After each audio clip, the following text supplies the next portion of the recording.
बार दोनों हाथ जोड़ के आप सबको प्रणाम करता हूं और मैं बाबा महाकाल की धरती से आता हूं और इसलिए एक बार जोरदार जयकारा लगाएं। महाकाल महाराज की, सीता मैया की, प्रभु रामचंद्र महाराज की, गोपाल कृष्ण भगवान की। आज आपके बीच फूल परास और मधुबनी जिला तो मधुबनी पेंटिंग के लिए पूरे दुनिया में प्रसिद्ध है। मधुबनी जिला, जोरदार अभिनंदन। इतनी सुंदर क्या कलाकारी होती है अपने सब प्रकार से। और वो जो मस्तक पे लगने वाला आपका राजसी पाग, ऐसा लगता है कि सोने चांदी के मुकुट फीके पड़ जाए, इतना सुंदर बनता है, वाकई अद्भुत लगता है। राजा जनक के काल से जनक की धरती पर आज जिस प्रकार का यहां वातावरण दिख रहा है, चुनाव में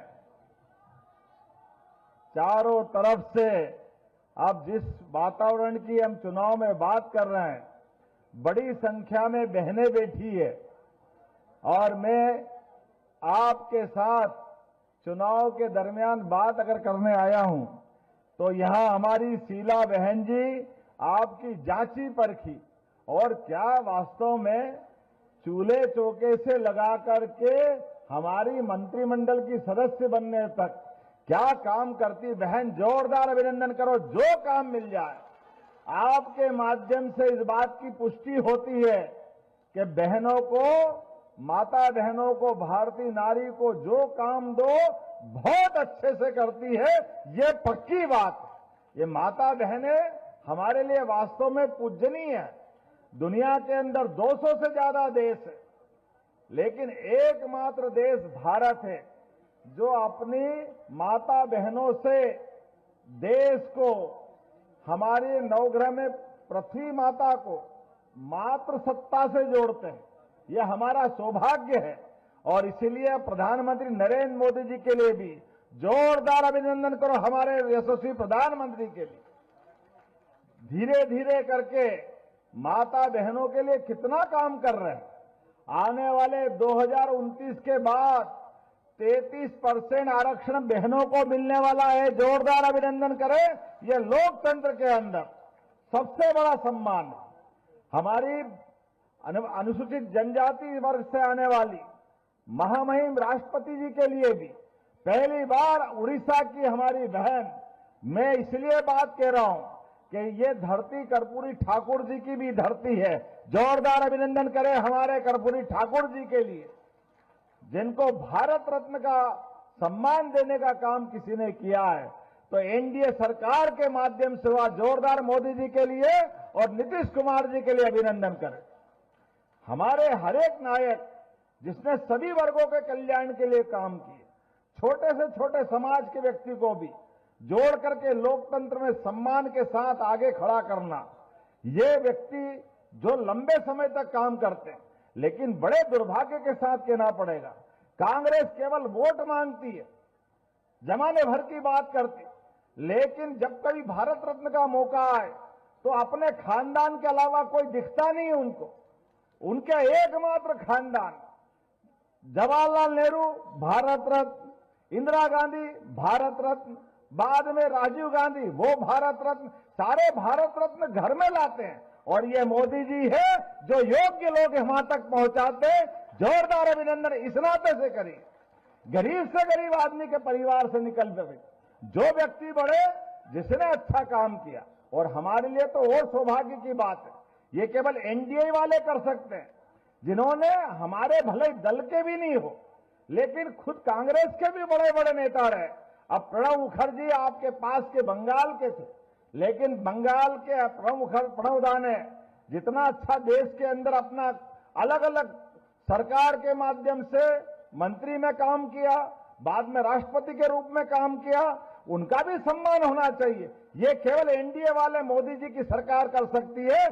जोरदार अभिनंदन उस नाते से भी करो। सबको साथ, सबका विकास और सबका विश्वास, सबका प्रयास। जब मैं ये बात आपसे कह रहा हूं तो उसके लक्षण भी दिखाई देते हैं। अब आप बताओ, ये कांग्रेसी हाय रे कर रहे हैं। बहनों के हाथ में 10,000 तो क्या दिए, ऐसा लग रहा है इनकी जेब कट गई, छाती पीट रहे हैं, रो रहे हैं नाम से। तुमने तो कभी दिए नहीं। ये हमारे अपने एनडीए की सरकार नीतीश बाबू की जोरदार अभिनंदन करो माता बहनों के लिए। और जो संजय भैया सही कह रहे थे, अभी तो ये 10,000 दिए, आने वाले समय में 2 लाख तक भी बहनों को देंगे। ये हमारी घोषणा की बात है।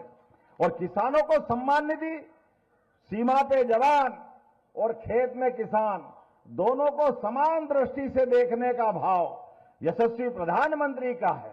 पहली बार किसान को सम्मान निधि देकर के उसके पसीने की कीमत करने का काम, उनकी मेहनत से पूरे देश का पेट भरता है। ऐसे किसानों को प्रणाम करता हूं, आपका अभिनंदन करता हूं। पहली बार किसान सम्मान निधि अगर किसी ने दी है तो हमारी एनडीए की सरकार और माननीय प्रधानमंत्री नरेंद्र मोदी जी के माध्यम से मिली। 6,000 से बढ़ाकर अब तो घोषणा पत्र में 9,000 देने वाले हैं। जोरदार अभिनंदन करो, ये धीरे धीरे बढ़ता जा रहा है। और कितना सुखद संयोग है, मां सीता मैया के ननिहाल से आप सब आते हैं। हमारे लिए भी आदर का केंद्र है बिहार, और ये मिथिलांचल का पूरा बेल्ट, और आज इसका आनंद तो और बढ़ गया। लेकिन कांग्रेस के लोगों को तो अपना प्रत्याशी नहीं उतारना चाहिए था, जो पाप भगवान राम के साथ किया। ये कांग्रेस के लोग माफी मांगे इस बात के लिए, जिनने सुप्रीम कोर्ट, हाई कोर्ट में शपथ पत्र लगा के कहा था, कहां भगवान राम पैदा हुए, किसने कहा, कहां कौन जन्मभूमि मानेगा। लगातार भगवान राम के मुद्दों को उलझाने का काम किया। यशस्वी प्रधानमंत्री ने सुप्रीम कोर्ट के निर्णय के बाद भगवान राम के नाम पे जब देखो तब कांग्रेस और उनके लोग दंगे कराते थे। लेकिन मुझे इस बात की प्रसन्नता है, पूरे देश ने एकजुटता के साथ, प्रधानमंत्री ने जैसे ही सुप्रीम कोर्ट का फैसला आया, धूमधाम से अयोध्या में भगवान राम का जन्म स्थान का भूमि पूजन हुआ। ये हमारे लिए सौभाग्य की बात है, क्योंकि बिहार के तो अलग रिश्ते हैं माता सीता के माध्यम से। अयोध्या, उत्तर प्रदेश, बिहार अलग दौर में जाते हैं। और उतना ही नहीं, आज भगवान राम का गगनचुंबी अगर मंदिर बन के देवालय तैयार हुआ तो ये भी प्रधानमंत्री के माध्यम से हुआ। पूरे देश में कहीं दंगे नहीं हुए, हिंदू मुसलमान सबने मिलकर के आनंद मनाया। लेकिन कांग्रेसी बताए, राहुल गांधी, प्रियंका गांधी, सोनिया गांधी, इनको भगवान राम के मंदिर में किसने दर्शन करने जाते देखा क्या? कोई गए क्या अयोध्या? ये नहीं जाने वाले हैं। ये केवल छोटी मानसिकता के हैं। इसलिए आज के इस अवसर पर हमको ये भी याद रखना पड़ेगा कि हमारे देश के जो मान बिंदु है, जिनके आधार पर देश की दुनिया में पहचान बनती है, भगवान राम और कृष्ण के नाम से पूरा देश दुनिया जानती है। दुनिया में कहीं भी भारत का आदमी जाए और वो कहे कि वो लोग पूछेगा आप कहां से आए, तो वो बताए कि मैं राम और कृष्ण की धरती से आया हूं, तो अपने आप दुनिया समझ जाती है हिंदुस्तान से आते हैं, ऐसा पवित्र देश हमारा है। लेकिन ये कांग्रेसी लगातार एक के बाद एक हमारे सनातन संस्कृति के इन मान बिंदुओं पर भी अड़चने पैदा करते आए। लेकिन माननीय प्रधानमंत्री के नेतृत्व में आज सांस्कृतिक राष्ट्रवाद के आधार पर, धार्मिक पर्यटन के माध्यम से, अरे लोगों की जिंदगी बेहतर हो सकती है। धार्मिक पर्यटन के केंद्र के माध्यम से भी हमारे जो आस्था के केंद्र है वो भव्य दिव्य तीर्थ बनना चाहिए। आनंद के साथ सारे देश के लोग आ जा सके, वो सारी व्यवस्था वहां होना चाहिए, सारे प्रबंधन करना चाहिए। इसलिए आज सौभाग्य की बात है, मैं अपने बीच जब ये आपसे बात कर रहा हूं कि भगवान राम और कृष्ण की उस धरती पर अगर अयोध्या में मंदिर बना तो उसमें सबसे बड़ा योगदान सुप्रीम कोर्ट के बाद एनडीए की सरकार का है। जोरदार अभिनंदन करें। और जब भगवान राम का मंदिर बना, काशी विश्वनाथ का भी आनंद आया। गंगा जी का संबंध बिहार से लेकर बनारस तक है। गंगा जी की इस पूरी धारा की पवित्रता में बाबा का आशीर्वाद है। और जब काशी विश्वनाथ बना, मैं उज्जैन से आता हूं, 2022 के बाद उज्जैन की दशा बदली। बाबा महाकाल के महालोक के बनने के बाद पहले 30-40 लाख लोग आते थे उज्जैन, आज 7 करोड़ से ज्यादा लोग आते हैं उज्जैन में देव दर्शन करने के लिए, पूरे देश से आते हैं। आपकी भी सबकी इच्छा होगी कि नहीं होगी उज्जैन आने की? बोले महाकाल महाराज की। चुनाव के बाद आप सबको भी निमंत्रण दे रहा हूं, आप सब भी आइए दीदी, भव्य जीत के साथ एक बार उज्जैन दर्शन करने आइए। लेकिन उज्जैन की बात करते हुए जब मैं बात कर रहा हूं कि धार्मिक पर्यटन से सबका जीवन बदलता है, ठेले वाले, गाड़ी वाले, होटल वाले, कोई छोटे मोटे काम करने वाले, सबको आवागमन के आधार पर सबकी जिंदगी बदलती। ऐसे में आज यहां सीता माता के लिए भी माननीय प्रधानमंत्री के माध्यम से एनडीए सरकार ने घोषणा की, जहां जहां सीता मैया के धाम होंगे सबके लिए तीर्थ बनाने वाले हैं। जोरदार अभिनंदन करो ये सीता मैया के लिए भी धार्मिक पर्यटन का केंद्र बने। और उतना ही नहीं, बहुत सारे प्रकार से। लेकिन बड़े दुर्भाग्य के साथ कहना पड़ेगा, जब हमने अयोध्या का आनंद लिया, भगवान राम का जय जयकारा लिया, आज वहां भगवान राम मुस्कुरा रहे हैं, तो भगवान गोपाल कृष्ण ने क्या बिगाड़ा है? आनंद आना चाहिए कि नहीं आना चाहिए? बोलो कृष्ण कन्हैया लाल की। जब यहां अयोध्या में राम मुस्कुरा रहे, बाबा महाकाल के महालोक पे आनंद आया, काशी विश्वनाथ का आनंद आया, तो आने वाला समय तो हमारे मथुरा का ही है। मां गोपाल कृष्ण मुस्कुराना चाहिए कि नहीं मुस्कुराना चाहिए? कांग्रेस की आपके दरवाजे आए तो उनसे बोलना, अब कहते नहीं राम हमारे भी है, हम भी कह रहे हैं। अरे भैया, तुमने तो अड़ंगे लगाए थे, तुम तो उनके प्रमाण पूछ रहे थे, ये सारे पाप तुम्हारे सिर पे है। चलो कोई बात नहीं, वो भूल जाते हैं। अब दम से बोल दो कि हाँ मथुरा में धूमधाम से मंदिर बनाएंगे, हे दम तो बोल के बताओ।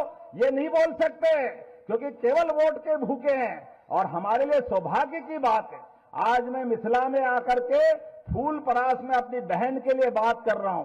मैं इस बात का लिए जरूर बोलना चाहूंगा कि जनतंत्र के अंदर ये हमारी पार्टी का जो नारा है, सबका साथ सबका विकास, ये केवल बोलने के लिए नहीं, ये हर एक व्यक्ति के लिए। अरे हमारी पार्टी एकमात्र ऐसी पार्टी है जो किसी भी कार्यकर्ता को, किसी को मंत्री, विधायक, सांसद, जाति समाज नहीं देखती।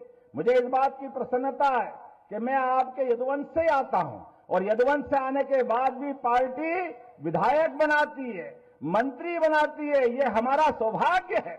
ये पार्टी हमारी सबको साथ लेके चलने वाली पार्टी। इसीलिए मंत्री और मुख्यमंत्री का तो सोच ही नहीं सकते, दूसरी पार्टी करके बताए। वो केवल एक परिवार से बाहर नहीं आती और हमारी जैसी पार्टी सबको मौका देती। परमात्मा की दया से जब मैं आज आपके बीच में बात करने आया हूं, तो ये लोकतंत्र में होना चाहिए कि नहीं होना चाहिए? हर एक व्यक्ति को आगे बढ़ने का मौका, चाहे वो किसी जाति समाज का हो, ये मौका मिलना चाहिए कि नहीं मिलना चाहिए?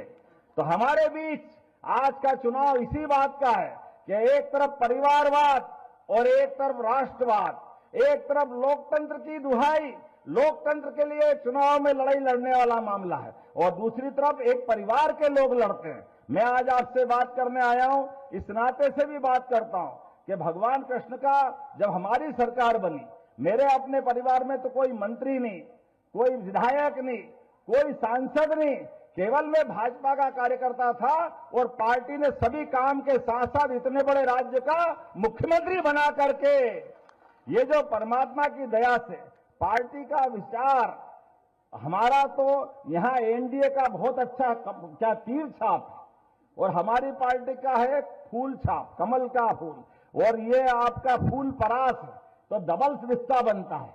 ये फैले हुए कीचड़ में फिर कमल भी खिल रहा है देश में, तो तीर भी निशाने पे लगना चाहिए। लगना चाहिए कि नहीं लगना चाहिए? तीर निशाने पे लगेगा और तीर छाप वाली बहन की जीत होगी।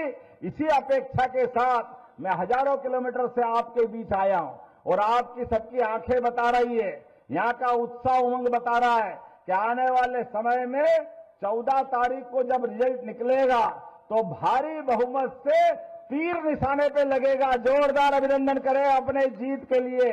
और आइए बहन जी, हम सब संकल्प करें, एक एक वोट जब तक हमारे पक्ष में नहीं पड़ जाए तब तक शांति से नहीं बैठेंगे। बोलो सब तैयार है? तो अपने दोनों हाथ की मुट्ठी बांधे और अपने स्थान पे खड़े हो जाए।